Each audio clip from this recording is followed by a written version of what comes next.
Good morning, ma'am. Welcome sa Newsline Patrol. Atong sayran karon mo nga adunay meeting ang Bureau of Fire Protection, BGMP and PNP. Unsa may mga naunang hisgutanan, ma'am, sa atong meeting karon?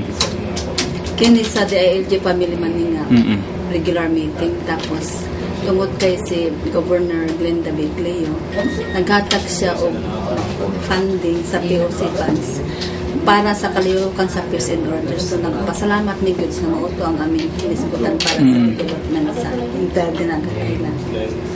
So may mga naguna nga mga agendas niyo nga naisgutan karon, ma'am?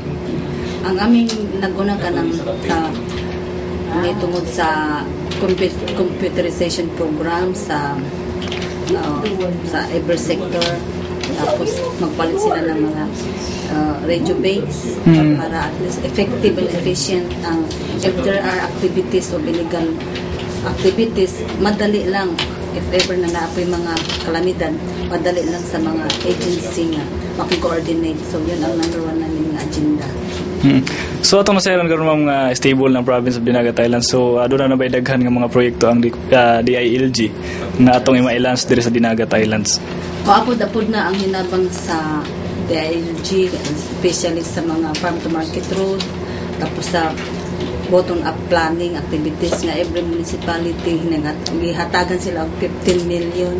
So ang mga LGUs nagsabit na sila.